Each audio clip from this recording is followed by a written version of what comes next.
Hindi ko talaga akalaing darating sa punto na ikukwento ko ang bagay na ito na parang isa lang itong ordinaryong alaala. Pero sa totoo lang, iyon ang gabing tuluyang nagbago ang buhay ko. Dati, simple lang ang mundo ko. Gigising ako ng maaga, tutulong sa bahay at maglalakad papunta sa maliit naming pinagtatrabahuan sa bayan. Hindi kami mayaman, pero sapat lang ang kinikita ko para makatulong sa pamilya ko. Tahimik ang buhay, paulit-ulit, at kung minsan nga naiisip kong na baka ganito na lang talaga habang buhay. Pero isang gabi, pauwi ako galing trabaho, doon nagsimula ang lahat. Gabi na noon, medyo madilim na ang paligid at halos wala ng tao sa daan. Sanay na ako sa ganung sitwasyon dahil araw-araw ko naman iyong dinadaanan. May shortcut kasi akong tinatahak, isang lumang daan sa likod ng mga bahay na bihira ng gamitin ng iba. Doon ako mas mabilis nakakauwi. Habang naglalakad ako, napansin kong kakaiba ang katahimikan. Wala akong marinig na kuliglig, wala ring aso na tumatahol. Parang biglang huminto ang lahat. Hindi ko alam kung bakit, pero kinabahan ako ng bahagya. Pinilit kong huwag isipin iyon at nagpatuloy lang ako sa paglalakad. Hanggang sa makarating ako sa isang matandang puno. Matagal ko nang nakikita ang punong iyon. Malaki, makapalang katawan, at parang mas matanda pa kaysa sa mga bahay sa paligid. Pero noong gabing iyon, ibang pakihamdam ko habang papalapit dito. Parang may kung anong presensya na hindi ko maipaliwanag. At doon ko siya nakita. May isang lalaking nakatayo sa ilalim ng puno. Nakatalikod siya sa akin, pero ramdam ko agad na hindi siya ordinaryong tao. Hindi ko maipaliwanag kung bakit, pero may kakaibang bigat ang hangin sa paligid niya. Parang hindi ako dapat naroon. Napahinto ako sa paglalakad. Hindi ko alam kung lalapit ba ako o iiwas. Pero bago pa ako makapagdesisyon, dahan-dahan siyang lumingon. Doon ko nakita ang mukha niya. Hindi siya katulad ng mga taong nakikita ko araw-araw. Maputi ang balat niya, pero hindi iyon yung pangkaraniwang kaputian. Parang may kakaibang kinang. Ang mga mata niya, seryoso, malalim, at parang may itinatagong lihim na hindi ko maintindihan. Hindi rin siya mukhang galit, pero hindi rin siya mukhang natutuwa na makita ko. Para akong napako sa kinatatayuan ko. "Hindi ka dapat nandito," mahina niyang sabi. Hindi ko alam kung bakit, pero parang dumiretso sa dibdib ko ang boses niya. Hindi siya sumigaw, pero ramdam ko ang bigat ng bawat salita. "Naglalakad yung po ako pauwi," sagot ko, pilit na pinipigilan ng kaba sa boses ko. Hindi siya sumagot agad, tinitigan lang niya ako ng ilang segundo. Parang sinusukat kung nagsasabi ba ako ng totoo o hindi. Ilang saglit pa, napabuntong hininga siya. "Simula ngayon, iwasan mo ang lugar na ito," sabi niya. Napakunot ang noo ko. Hindi ko maintindihan kung bakit niya sinasabi iyon. Wala namang kakaiba sa lugar na iyon dati, maliban na lang sa kanya. "Bakit po?" tanong ko. Sandali siyang natahimik, saka siya tumingin sa puno na parang may kinakausap na hindi ko nakikita. Nang muli siyang bumaling sa akin, mas seryoso na ang mukha niya. "May mga bagay na hindi para sa inyong mga tao," sabi niya. Hindi ko alam kung ano ang ibig niyang sabihin. Lalong dumami ang tanong sa isip ko. Pero sa halip na sagutin ng mga iyon, umatras siya ng isang hakbang palapit sa puno. At sa mismong harap ng mga mata ko, parang unti-unti siyang naglaho. Hindi ko alam kung paano nangyari iyon. Walang usok, walang liwanag, basta na lang siyang nawala. Parang hindi siya totoong naroon kanina. Napaatras ako sa takot. Hindi ko na inisip kung ano pa ang nangyayari. Agad akong tumakbo palayo sa lugar na iyon, halos madapa pa sa mamamadali. Hindi ako huminto hanggang sa makarating ako sa bahay namin. Kinabukasan, pilit kong kinumbinsi ang sarili ko na baka panaginipan ko lang ang lahat. Baka pagod lang ako, baka namamalikmata lang ako. Pero kahit anong gawin ko, hindi ko maalis sa isip ko ang itsura ng lalaking iyon. Lalo na ang mga sinabi niya. "Hindi ka dapat nandito. Iwasan mo ang lugar na ito. May mga bagay na hindi para sa inyong mga tao." Sa buong araw na iyon, hindi ako mapakali. Habang nagtatrabaho ako, paulit-ulit na bumabalik sa isip ko ang nangyari. hanggang sa napansin kong hindi ko na kayang baliwalain iyon. Hindi ako dapat bumalik doon. Iyon ang sinasabi ng isip ko. Pero iba ang sinasabi ng puso ko. Gusto kong malaman kung ano ang nakita ko. Gusto kong malaman kung sino siya. At higit sa lahat, gusto kong malaman kung bakit parang pakiramdam ko hindi pa tapos ang lahat. Kaya nang sumapit ulit ang gabi at tahimik na ang lahat, nagdesisyon ako. Babalik ako sa puno. Hindi ko pa alam noon na iyon na pala ang pinakamalaking pagkakamali ng buhay ko. Hindi ko na pinakinggan ang takot na kanina pang bumubulong sa isip ko. Buong araw akong hindi mapakali at habang lumalalim ang gabi, lalo lang lumalakas ang pakiramdam na kailangan kong bumalik. Parang may humihila sa akin. Hindi ko maipaliwanag kung bakit pero sigurado akong hindi iyon normal. Tahimik na ang buong bahay nang magdesisyon akong umalis. Dahan-dahan akong bumangon, nagbihis at lumabas ng hindi nagpapaalam. Hindi ko alam kung anong hinahanap ko pero sigurado akong hindi iyon basta curiosity lang.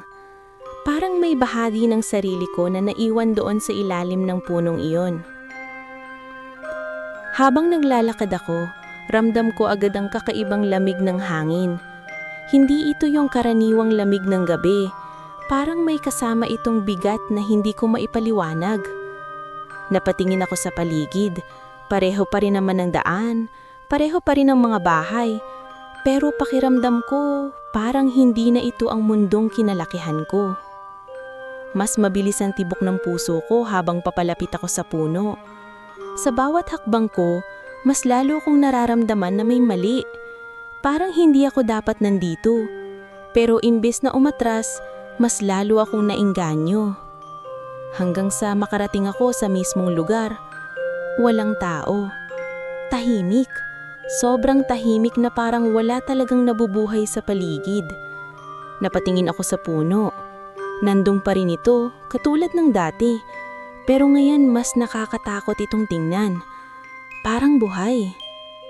Huminga ako ng malalim at lumapit. Hello? Mahina akong tawag. Walang sumagot. Ilang segundo akong naghintay pero walang nangyari. Napangiwi ako. Siguro nga mali lang ako.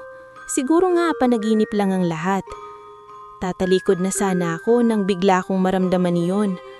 Isang kakaibang pakiramdam sa likod ko. Parang may malamig na hangin na dumaan sa batok ko.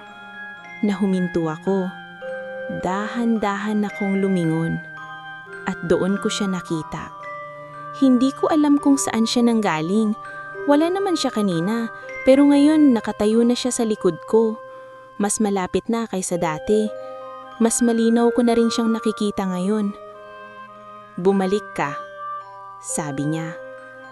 Hindi iyon tanong, parang alam na niya. Hindi ako agad nakasagot. Hindi dahil ayaw ko, kundi dahil parang may pumipigil sa akin na magsalita. Parang bawat salita ko may kapalit. Gusto ko lang malaman. Nautal kong sagot, kung ano ka. Sandali siyang natahimik. Tinitigan niya ako, mas matagal kaysa kahapon. Parang may hinahanap siya sa mga mata ko. Hindi ka pa rin nakikinig. Mahina niyang sabi. Bago pa ako makapagsalita ulit, bigla niyang itinaas ang kamay niya. Hindi ko maintindihan kung bakit pero parang biglang bumigat ang paligid. Ang hangin, ang lupa, pati ang katawan ko. Hindi ako makagalaw. Kung hindi ka aalis, hindi ka na makakabalik. Biglang lumakas ang kaba ko. Gusto kong tumakbo pero hindi ko magawa. Parang may humihila sa akin pababa. Ano bang ibig mong sabihin? Pilit kong tanong. Hindi siya sumagot agad. Sa halip, tumingin siya sa puno.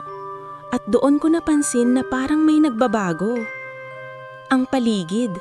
Unti-unting nawawala ang itsura ng daan. Parang nalulusaw ang lahat. Ang lupa, ang hangin, ang liwanag.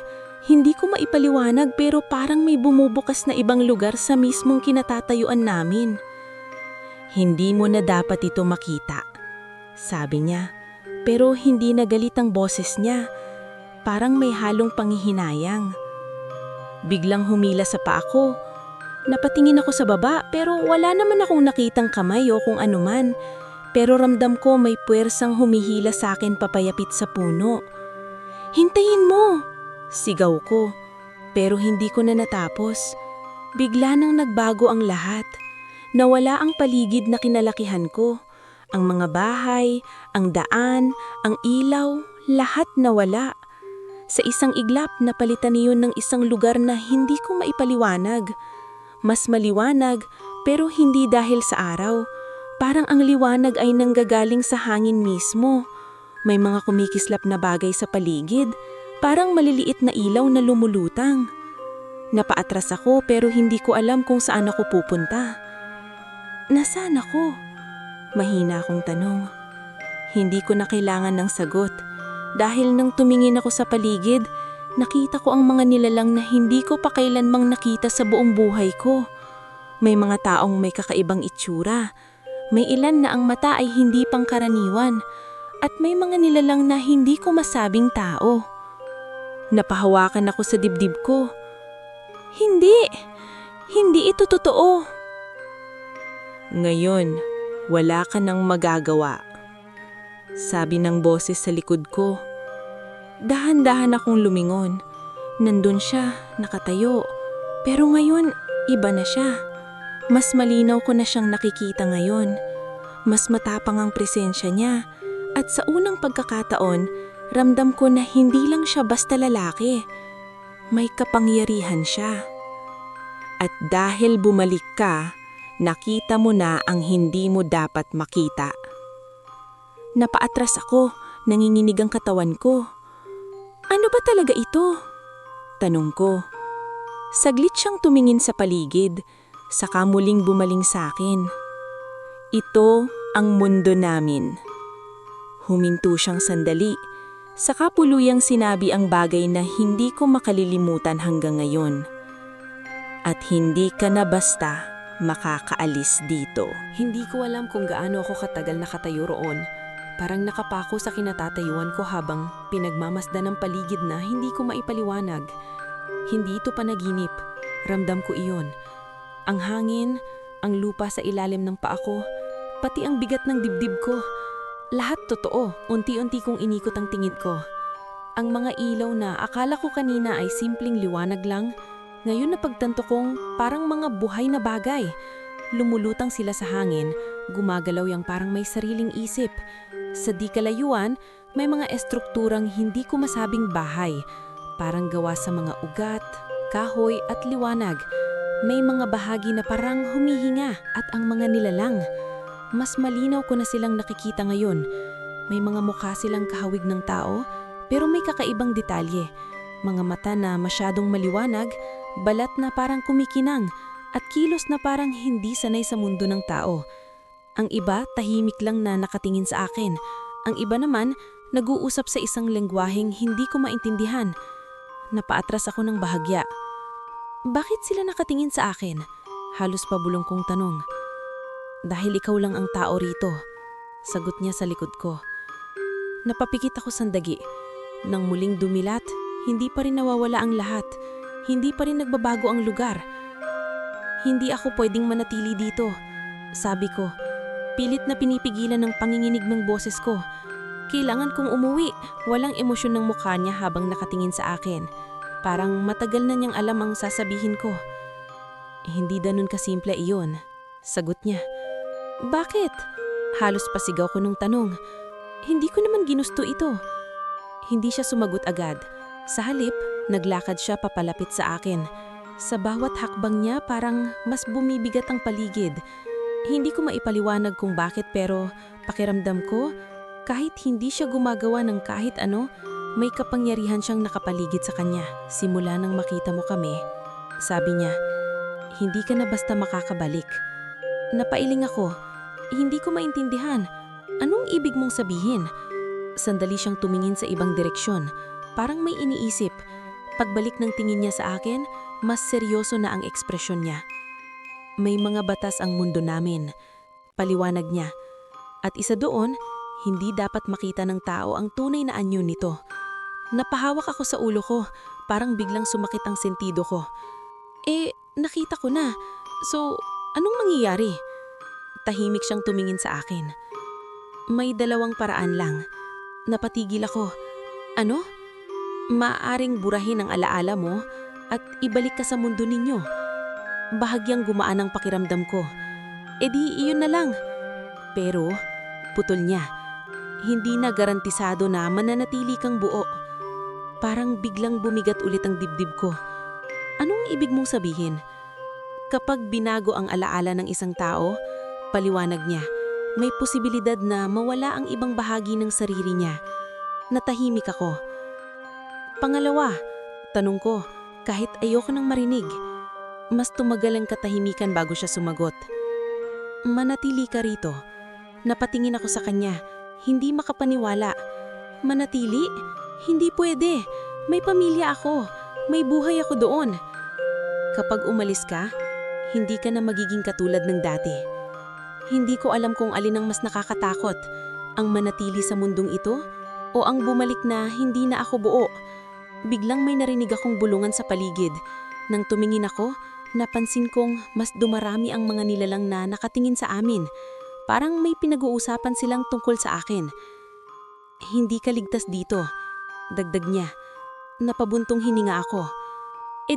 Parang wala naman kayong balak paalisin ako. Hindi siya sumagot agad. Sa halip, tumingin siya sa mga nilalang sa paligid, saka muling bumaling sa akin. Dahil may dahilan kung bakit ka nakapasok dito. Napakunot ang noo ko. Anong dahilan? Hindi siya agad sumagot. Sa halip, inabot niya ang kamay niya sa akin. Nag-alinlangan ako, pero sa sitwasyon ko ngayon, parang wala na rin akong pagpipilian. Dahan-dahan kong inabot ang kamay niya. Pagdikit ng balat namin, parang may dumaloy na kakaibang pakiramdam sa katawan ko. Hindi masakit, pero hindi rin komportable. Parang may kung anong koneksyon na biglang nabuo. Napabigla ako at agad na hinila ang kamay ko. Ano yun? Tanong ko, halatang natataranta. Hindi siya nagulat. Parang inaasahan niya iyon. Yun ang dahilan, sagot niya. Hindi ko maintindihan. Anong ibig mong sabihin? Huminga siya ng malalim, saka tumingin diretso sa mga mata ko. May ugnayan na sa pagitan natin, sabi niya. Parang may kumabog sa dibdib ko. Simula pa kagabi, napatigil ako. Hindi ito aksidente at hindi na ito basta matatanggal. Hindi ko alam kung anong mararamdaman ko. Takot? Pagkalito? O kung ano man yun, mas lumala lang nang makita ang mga nilalang sa paligid na mas lalong naging mapanuri ang tingin sa akin. Kung hindi ka maproprotektahan, hindi ka tatagal dito. Napaatras ako, nanginginig. Anong gagawin ko? Mahinang kong tanong. Hindi siya umiwas sa tingin ko. May iisang paraan lang para manatili kang ligtas sa mundo namin. Huminto siya sandali. At iyon ay ang tanggapin ng lugang-lugi ko. Hindi ko agad naintindihan ang sinabi niya. Nakatingin lang ako sa kanya, parang umaasang may kasunod pa siyang paliwanag na mas simple, mas madaling tanggapin. Pero wala. Tahimik lang siya, seryoso ang muka at tila naghihintay ng sagot mula sa akin. Tanggapin ang lugar ko rito? Ulit ko, parang hindi ko pa rin matanggap ang narinig ko. Ano bang ibig mong sabihin? Dahan-dahan siyang lumakad palapit sa akin. Pero sa pagkakataong iyon, hindi na ako umatras. Hindi dahil hindi ako natatakot, kundi dahil pakiramdam ko, kahit umatras pa ako, wala rin akong mapupuntahan. May batas ang mundo namin, sabi niya. Kalmado pero mabigat ang boses. Kapag ang isang tao ay nagkaroon ng ugnayan sa isang nilalang dito, hindi na siya basta maaaring ituring na dayo lang. Napakunot ang noo ko. Anong klaseng ugnayan ba ang sinasabi mo? Saglit siyang natahimik, parang pinag-iisipan kung paano ipapaliwanag sa akin. Hindi lahat ng tao ay kayang makapasok dito, dagdag niya, at mas lalong hindi lahat ay nakakabuo ng koneksyon sa isa sa amin. Napahawak ako sa dibdib ko, parang doon ko nararamdaman ang sinasabi niya. Hindi ko maipaliwanag pero may kakaibang init na bumabalot sa akin tuwing malapit siya. Hindi ko naman ginusto ito, mahina akong sabi. Hindi ko alam na may ganito palang mangyayari. Tama, sagot niya. Hindi mo ginusto, pero nangyari pa rin. Napatitig ako sa kanya. So, anong ibig sabihin nito para sa akin? Huminga siya ng malalim bago sumagot. Ibig sabihin, hindi ka na basta makakaalis dito nang walang kapalit. Napakikit ako sandali. Parang unti-unting bumibigat ang lahat. Hindi ko alam kung paano ko tatanggapin ang sitwasyon ko. Ano bang kapalit? Tanong ko. Halos ayoko nang marinig ang sagot. Ang sarili mo. Diretso niyang sagot. Napadilat ako. Ano? Kung pipilitin mong umalis nang wala kang proteksyon, paliwanag niya, unti-unti kang mawawala. Hindi agad, pero dahan-dahan, hanggang sa hindi ka na makilala ng mundo ninyo. Parang piniga ang puso ko sa narinig ko. Hindi pwede, bulong ko. Tahimik lang siyang nakatingin sa akin, pero sa pagkakataong iyon, parang may bahid na ng awa ang mga mata niya. May isang paraan para maiwasan iyon, sabi niya. Napatingin ako sa kanya. Ano? Mas tumagal ang katahimikan bago siya sumagot. Parang mabigat para sa kanya ang sasabihin niya. Magkaroon ka ng lugar sa mundong ito, sabi niya. Paano? Agad kong tanong. Tumingin siya sa paligid saka muling bumaling sa akin. Sa pamamagitan ng isang kasunduan. Anong klaseng kasunduan ang gagawin ko? Hindi siya agad sumagot. Sa halip, inilahad niya ang kamay niya, parang inaanyayahan akong sumunod sa kanya. Nag-alinlangan ako pero sumama pa rin ako. Wala na rin naman akong ibang pagpipilian. Dinala niya ako sa isang bahagi ng lugar na mas tahimik. Mas kaunti ang mga nilalang pero mas mabigat ang pakiramdam ng paligid. Sa gitna, may bilog na parang gawa ng liwanag at mga simbolo na hindi ko maintindihan. Dito ginagawa ang mga kasunduan, sabi niya. Napalunok ako. Anong klaseng kasunduan ang gagawin ko? Tumingin siya sa akin. Diretso, walang pag-iiwas. Kasunduan ng pag-aangkin. Napalayo ako ng isang hakbang. Pag-aangkin? Parang pagmamay-ari? Hindi eksakto, paliwanag niya. Pero sa mundo namin, ang isang nilalang na may ugnayan sa tao ay maaaring tanggapin ng taong iyon bilang bahagi ng buhay niya. Anong ibig mong sabihin? Tanong ko, kahit parang alam ko na ang patutunguhan. Hindi siya umiwas. Upang manatili kang ligtas dito, sabi niya, kailangan kitang tanggapin bilang akin. Natigil ang mundo ko. Hindi pwede yon. Agad kong sagot, hindi ko nga kayo kilala. Hindi ko nga alam kung ano talaga kayo.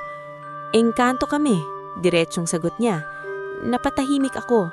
Hindi ko hinihingi ang pagmamahal mo. Dagdag niya, ang hinihingi ko ay ang pahintulot mo na manatili ka rito nang hindi ka mawawala. Napahawak ako sa ulo ko. Parang hindi ko na kaya ang bigat ng lahat. Kung tatanggapin ko ito, anong mangyayari sa akin? Mas lumambot ang boses niya. Magiging bahagi ka ng mundo namin, sagot niya.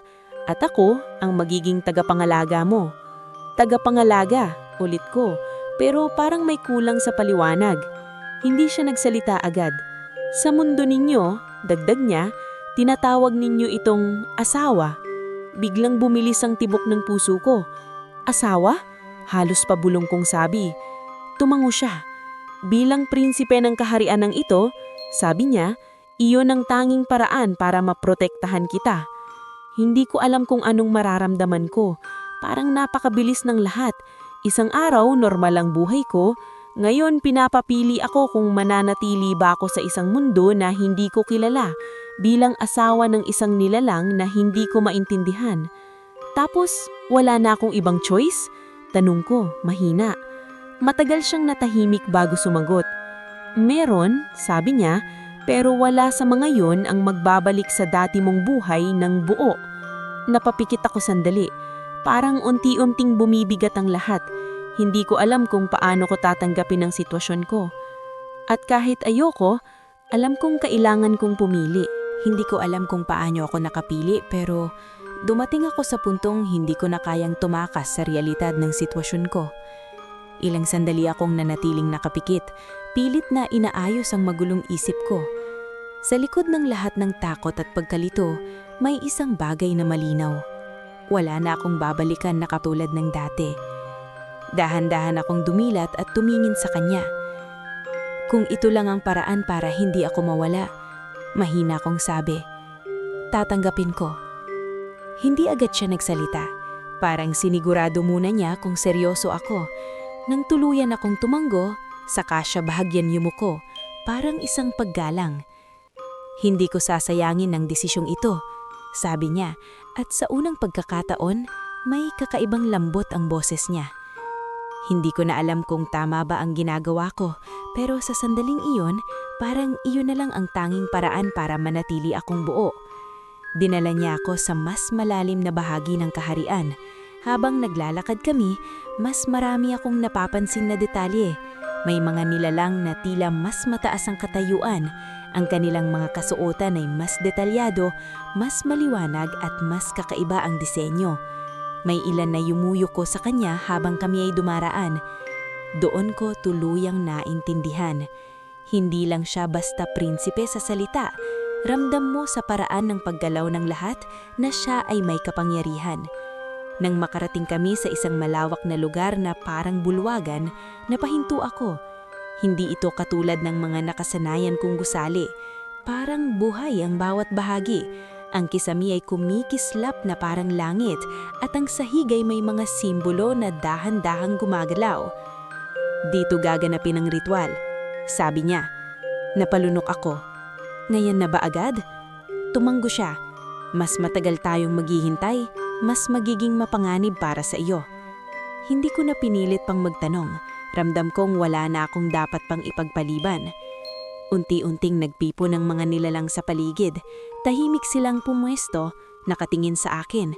Hindi ko alam kung anong iniisip nila, kung tinatanggap ba nila ako o hindi.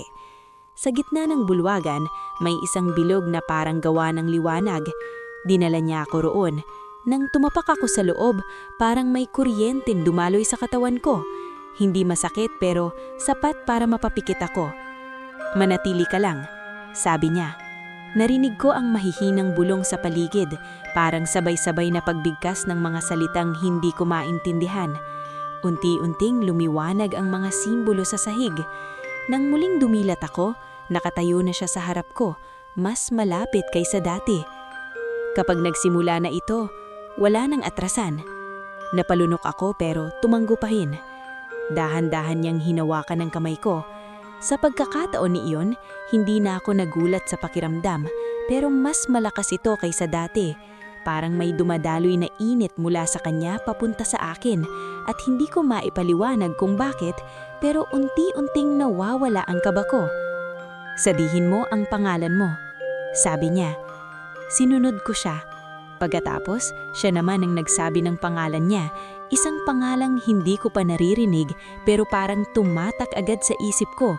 Parang hindi ko na iyon makakalimutan kahit kailan. Habang nagpapatuloy ang ritual, naramdaman kong may nagbabago sa akin. Parang may unti-unting bumabalot sa katawan ko. Hindi pisikal, kundi parang bahagi ng pagkatao ko. Hindi ko alam kung gaano katagal iyon, pero nang matapos, biglang huminto ang lahat. Tahimik. Napadilat ako ng tuluyan. Naandun pa rin kami, pero iba na ang pakiramdam ng paligid. Parang mas malinaw ang lahat.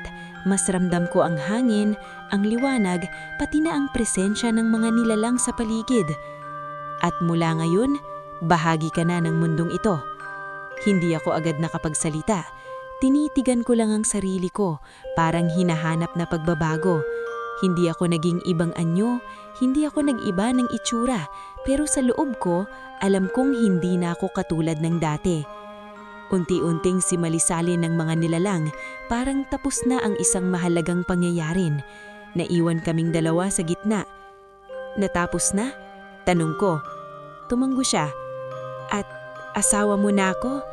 Dagdag ko, hindi ko alam kung paano ko sasabihin ng maayos. Bahagya siyang numiti, halos hindi halata. Kung iyon ang tawag ninyo, sagot niya. Hindi ko alam kung bakit pero sa sandaling iyon, imbes na matakot, parang may kakaibang kapayapaan ang nararamdaman. Lumipas ang mga araw o kung araw nga ba ang tawag doon, hindi ko na mabilang ang oras sa mundo nila.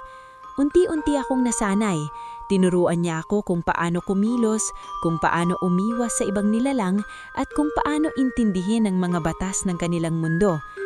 Hindi siya naging malupit sa akin, sa katunayan, kabaliktaran. Tahimik siyang mag-alaga. Hindi siya madaldal, pero ramdam ko ang presensya niya sa bawat sandali. Kapag may nilalang na masyadong lumalapit sa akin, sapat na ang isang tingin niya para umatras ang mga iyon. Sa paglipas ng panahon, unti-unti kong nakilala siya. Hindi lang bilang prinsipe, kundi bilang isang nilalang na marunong ding mag-ingat at marunong ding maghintay.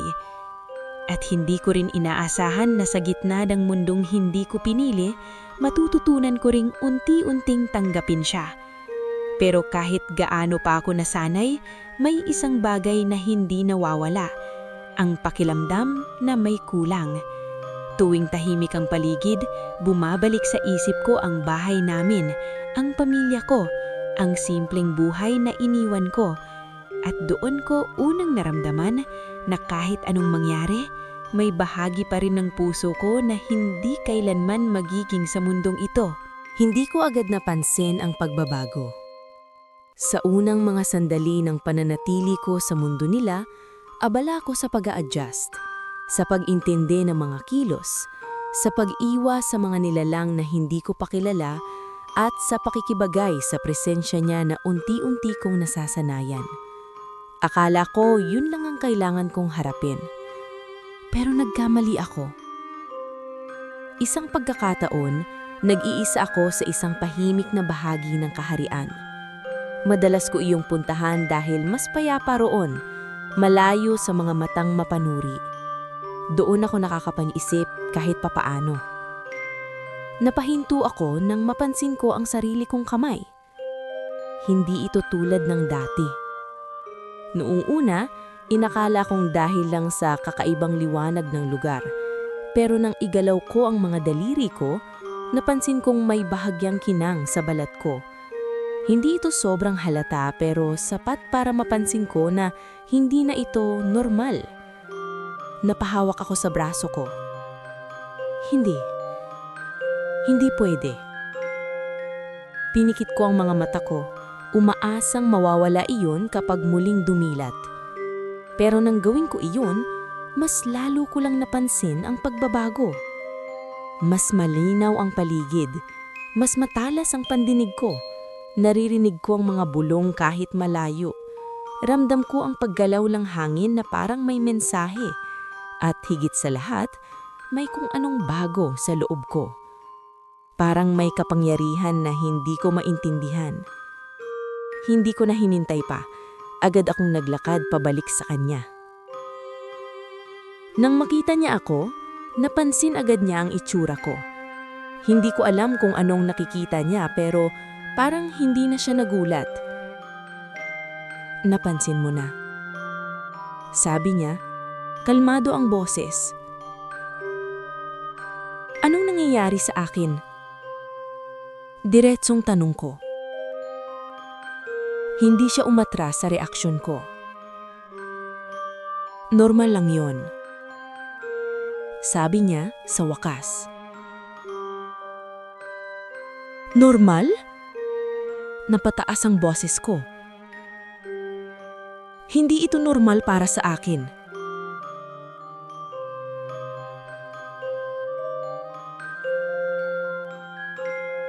Hindi ko alam kung ilang sandali akong nanatiling tahimik matapos ng sabihin ng lahat. Parang nawalan ng direksyon ng isip ko. Paulit-ulit lang umiikot sa dalawang posibilidad na parehong masakit. Hindi ko akalaing darating sa puntong kailangan kong pumili kung sinong magiging ako. Unti-unti akong napaupo sa isang mababang bahagi ng lupa. Parang nawalan ng lakas ang tuhod ko. Hindi ko siya tinignan agad. Natatakot akong makita sa mga mata niya ang katotohanang matagal na niyang tinatanggap. Na kahit anong piliin ko, may mawawala. Hindi ko alam kung paano pipili. Mahina akong sabi. Narinig ko ang marahan niyang hakbang papalapit pero hindi siya agad nagsalita. Tumigil siya sa ilang hakbang ang layo. Parang binibigyan ako ng espasyo. Hindi kita pipilitin, sabi niya. Napangiti ako ng mapait. Pero kahit hindi mo ako pilitin, kailangan ko pa ring pumili. Walang sumagot. Huminga ako ng malalim, pilit na inaayos ang sarili ko. Sa isip ko, isa-isa kong binalikan ng lahat. Ang buhay ko bilang tao, ang pamilya ko, ang simpleng araw-araw na akala ko dati ay walang halaga. At pagkatapos, ang mundo niya, ang kakaibang lugar na natutunan kong tanggapin. At siya, na unti-unti kong nakilala. Dahan-dahan akong tumayo at hinarap siya. Kung mananatili ako, panimula ko, darating ang panahon na hindi ko na maaalala kung sino ako. Tumanggo siya. Kung babalik naman ako, dagdag ko, ikaw ang mawawala sa alaala ko. Hindi siya umihos sa tingin ko. Tahimik lang siyang nakatingin, pero ramdam ko ang bigat ng sandaling iyon sa kanya. Ganun talaga, sagot niya. Napapigat ako sandali. Hindi ba pwedeng pareho kong piliin? Tanong ko kahit alam kong imposible. Kung may paraan lang, mahina niyang sagot. Ginawa ko na sana. Natahimik ulit kami. Sa loob ng sandaling iyon, napagtanto ko ang isang bagay na matagal ko nang iniiwasan. Hindi ito tungkol sa kung alin ang mas madali. Hindi rin ito tungkol sa kung alin ang mas gusto ko. Kundi kung alin ang kaya kong panindigan, kahit masakit. May pamilya ako, sabi ko, dahan-dahan. May mga taong naghihintay sa akin na hindi ko man lang napaalam na mawawala ako.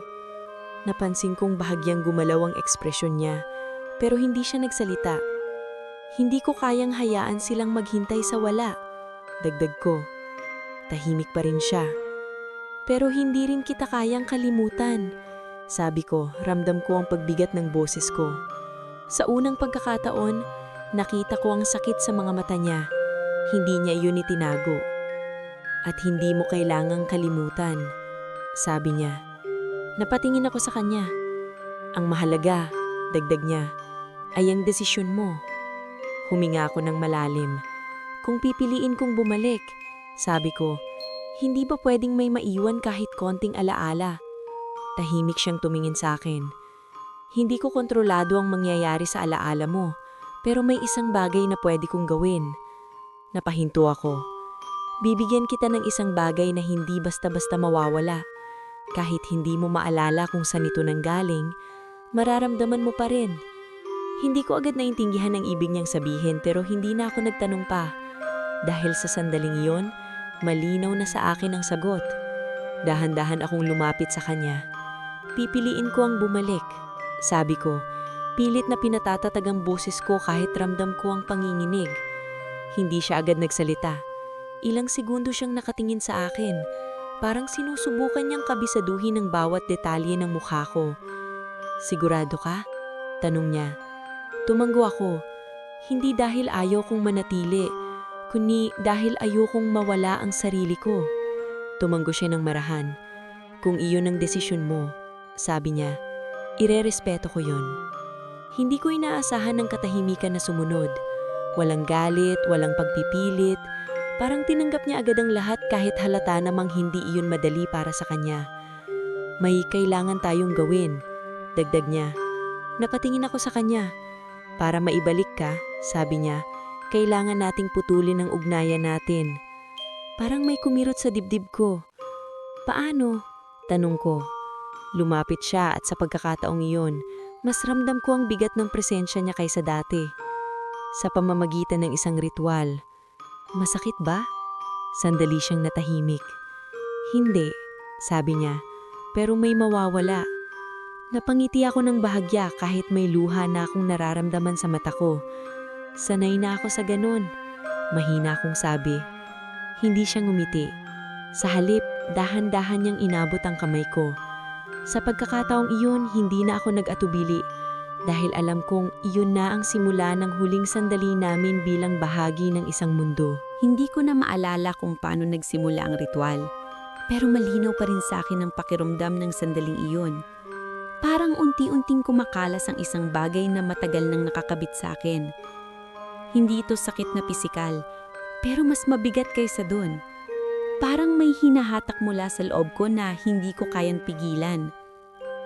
Dinala niya ako sa isang lugar na mas tahimik kaysa sa kahit anong bahagi ng mundong iyon na napuntahan ko. Walang ibang nilalang, walang mga kumikislap na ilaw na gumagalaw, at halos walang tunog. Para bang ang lugar na iyon ay sadyang ginawa para sa mga paalam. Dito natin gagawin yan, sabi niya. Kalmado pero mababa ang boses. Tumanggo lang ako, hindi ko na kayang magsalita ng normal. Ramdam ko ang bigat ng bawat segundo. Sa gitna ng lugar, may isang bilog na hindi gawa sa liwanag, kundi sa parang anino. Isang kakaibang espasyo na tila humihinga. Hindi ko alam kung paano iyon ipapaliwanag, pero pakiramdam ko, iyon ang pagitan ng dalawang mundo. Tumayo ka sa loob, sabi niya. Dahan-dahan akong pumasok sa bilog. Sa unang hakbang ko palag, parang may nagbago agad. Ang hangin, mas malamig. Ang paligid, mas tahimik. At ang puso ko, mas mabilis ang tibok. Lumapit siya sa gilid ng bilong, hindi na pumasok. Napatingin ako sa kanya. Bakit? Dahil ako ang dahilan kung bakit ka narito. Sagot niya, at para makaalis ka, kailangan mong hiwalay sa akin. Parang may kumirot sa dibdib ko pero tumanggo pa rin ako. Anong kailangan kong gawin? Tanong ko. Wala. Ako ang gagawa ng lahat. Natahimik ako. Ilang sandali kaming nagkatigingan. Sa pagkakataong iyon, wala nang mga salitang kailangan. Lahat ng dapat sabihin, parang nasa pagitan na lang ng katahimikan namin. Hanggang sa siya na ang unang umiwas ng tingin. Itinaas niya ang kamay niya at biglang nagbago ang paligid. Ang aninong bumabalot sa akin ay unti-unting gumalaw, parang nabubuhay. Ramdam ko ang malamig na hangin na pumapalibot sa katawan ko, parang sinusuri ang bawat bahagi ko. Kapag nagsimula na ito, unti-unti mong mararamdaman ang paghihiwalay. Napapikit ako. Hindi ko na pinigilan ang sarili ko. Hinayaan ko na lang na mangyari ang lahat. Sa una, parang wala lang. Pero unti-unti, may pakiramdam na parang may humihila sa akin palayo. Hindi ko alam kung saan pero malinaw na hindi na iyon sa mundong ito. Hintayin mo! Bigla kong sabi. Napadilat.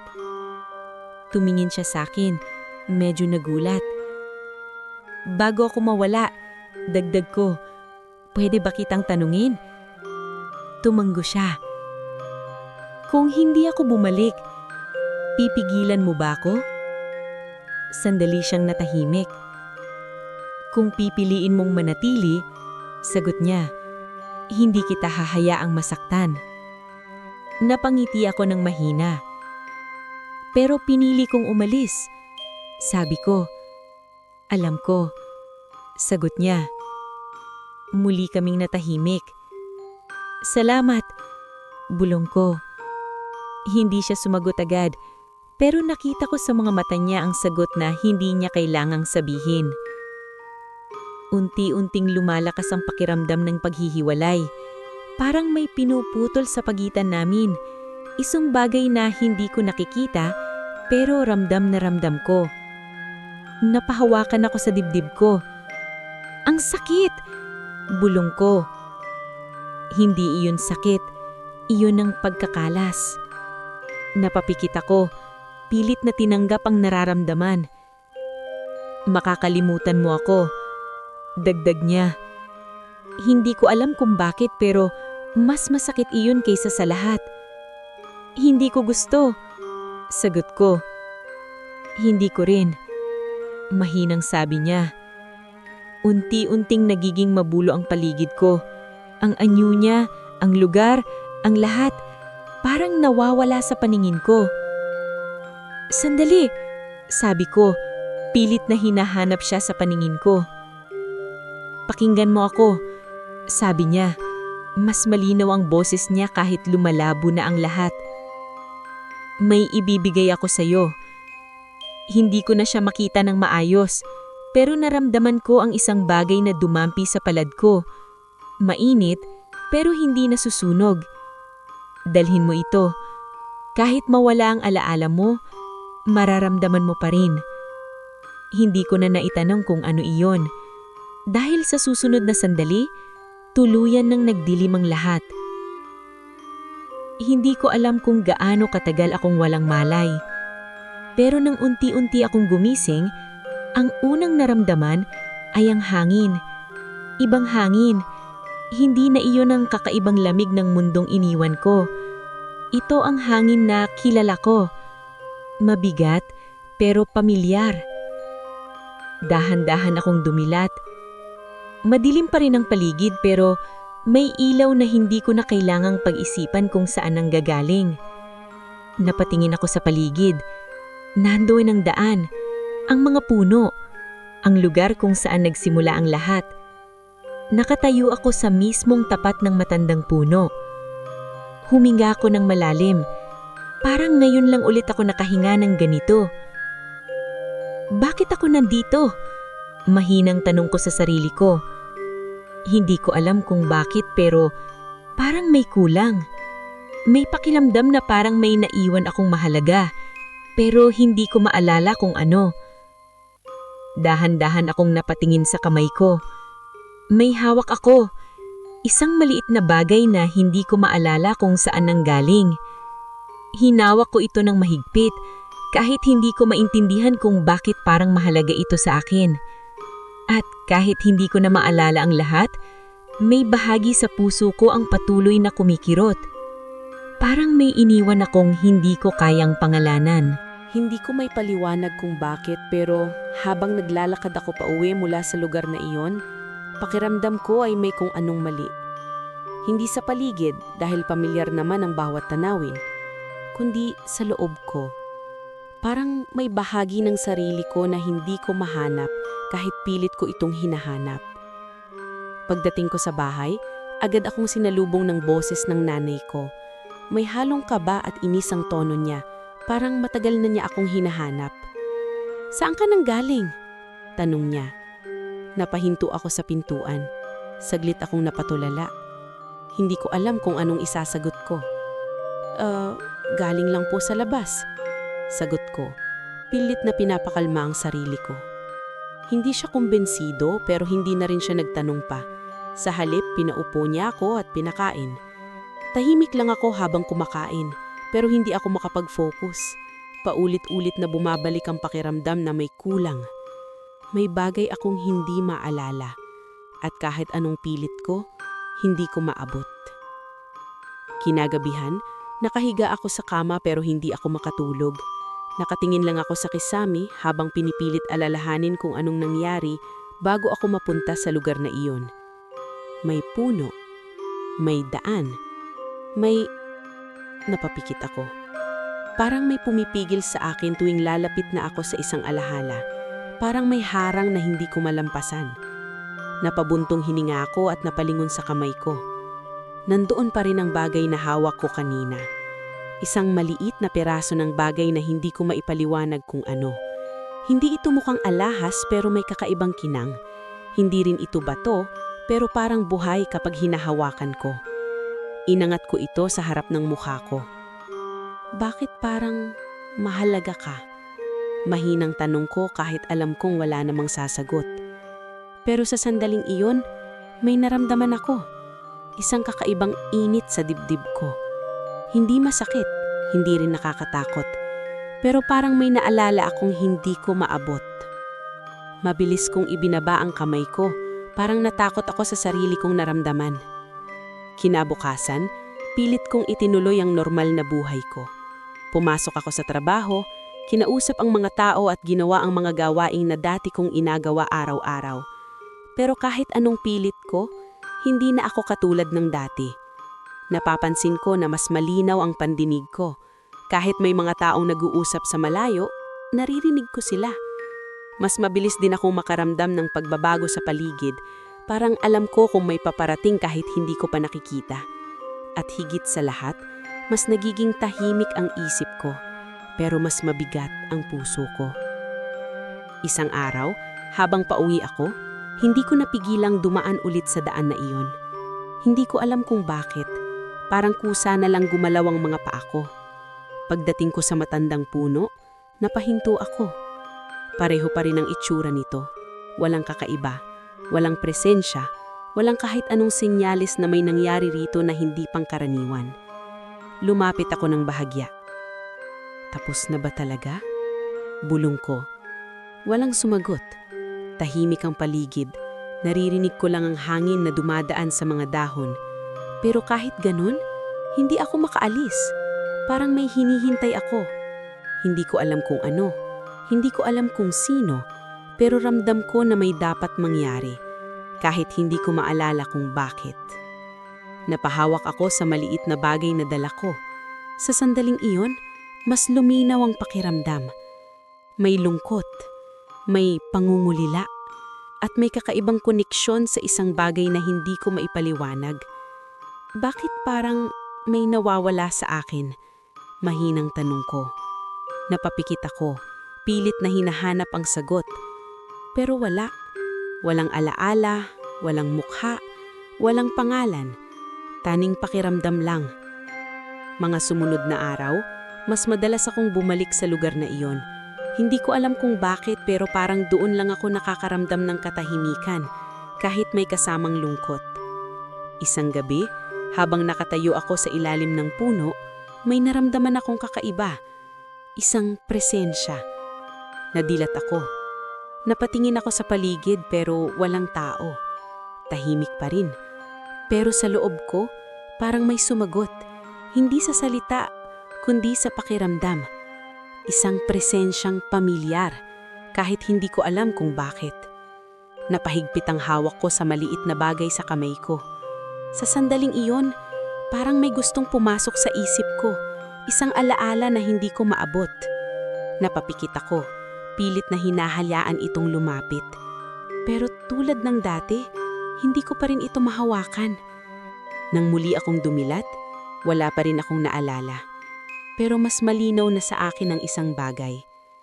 Kahit hindi ko na maalala kung ano ang nawala sa akin, sigurado ako na may isang bagay o isang tao na hindi kailanmang tuluyang mawawala sa puso ko.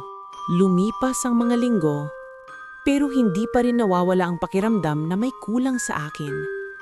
Natutunan kong ipagpatuloy ang buhay ko, gumising ng maaga, magtrabaho, tumulong sa bahay, parang dati. Sa paningin ng iba, bumalik na ako sa normal. Wala nang kakaiba, wala nang misteryo. Pero ako, alam kong may nagbago. Hindi ko na pinilit alalahanin kung ano ang hindi ko maalala. Sa halip, tinanggap ko na lang na may mga bagay talagang hindi na para balikan. May mga bahagi ng buhay na dumadaan lang pero nag-iiman ng bakas na hindi mabubura. Isang hapon, habang nakaupo ako sa labas ng bahay at pinagmamasda ng paglubog ng araw, napahawakan ako sa bagay na lagi kong dala. Hindi ko pa rin alam kung ano ito, pero hindi ko kayang iwanan. Parang kahit hindi ko maintindihan, may koneksyon ako rito. Madalas kapag hinahawakan ko ito, may kakaibang init na bumabalot sa dibdib ko. Hindi na ito nakakagulat. Sa halip, naging pamilyar na siya. Parang tahimik na paalala na may isang bahagi ng buhay ko na hindi ko na kailangang maintindihan para maramdaman. Hindi na rin ako bumabalik sa matandang puno ng madalas. Hindi dahil ayaw ko, kundi dahil pakiramdam ko, hindi ko na kailangan. May isang gabi, habang tahimik ang paligid at halos lahat ay natutulog na, lumabas ako ng bahay. Hindi ko alam kung bakit, pero parang may nagtulak sa akin na maglakad. Hindi papunta sa puno, kundi sa isang lugar na hindi ko pa napupuntahan dati. Tahimik ang daan at tanging ilaw ng buwan ang gumagabay sa akin. Habang naglalakad ako, napansin kong kakaiba ang pakiramdam ng hangin. Hindi ito tulad ng dati. Parang may dalang mensahe, pero hindi ko maintindihan. Hanggang sa huminto ako.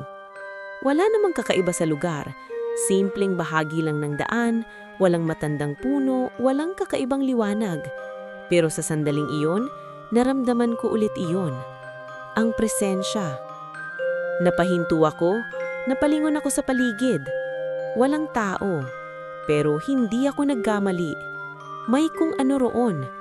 Hindi ko alam kung bakit, pero hindi ako natakot. Sa halip, parang may kakaibang kapayapaan akong naramdaman. Kung nandito ka man, mahina akong sabi. Hindi sigurado kung may kausap ba ako. Hindi ko na maalala kung sino ka. Tahimik ang panigid, pero ipinagpatuloy ko. Pero pakiramdam ko, mahalaga ka. Napahawakan ako sa dibdib ko kung saan mas malinaw ang pakiramdam.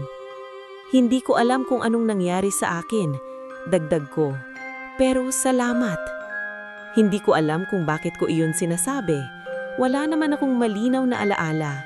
Pero parang may bahagi sa akin na gustong magsabi noon. At sa sandaling iyon, may naramdaman ako. Isang mahinang hangin na dumaan sa tabi ko. Hindi ito malamig. Hindi rin mainit, pero sapat para maramdaman ko ang presensya nito. Parang may isang bagay na dumaan at nanatili sandali. Napapikit ako, at sa loob ng ilang segundo, may pumasok sa isip ko. Hindi malinaw na alaala, kundi pakiramdam. Isang tingin, isang boses na hindi ko marinig, pero parang kilala ko. Isang katahimikan na hindi nakakabingi, kundi nagpapagaan. Napadilat ako. Wala pa rin akong naaalala, pero napangiti ako. Okay lang, bulong ko. Hindi ko na kailangan ng paliwanag. Hindi ko na kailangang maalala ang lahat. Dahil kahit wala akong malinaw na alaala, alam kong may isang bahagi ng buhay ko na naging totoo. At kahit hindi ko na ito maibalik, dala ko pa rin ang naramdaman ko. Simula noon, natutunan kong yakapin ang pagiging tao ko. Mas pinapahalagaan ko na ang bawat araw, ang bawat oras na kasama ko ang pamilya ko, at ang bawat simpleng bagay na dati hindi ko pinapansin. May mga gabi pa rin na napapaisip ako. May mga sandali na napahahawakan ako sa bagay na dala ko at napapangiti nang hindi ko alam kung bakit. At sa tuwing mangyayari iyon, hindi ko na sinusubukang hanapin ang sagot. Hinahayaan ko na lang. Dahil minsan, hindi mo kailangang maalala ang isang tao para malaman na minahal mo siya. At kahit hindi kami nagkita ulit, may isang bagay akong sigurado. Sa isang mundong hindi ko na maalala, may isang prinsipe na piniling pakawalan ako kahit ang kapalit ay ang tuluyang pagkawala ko sa alaala niya.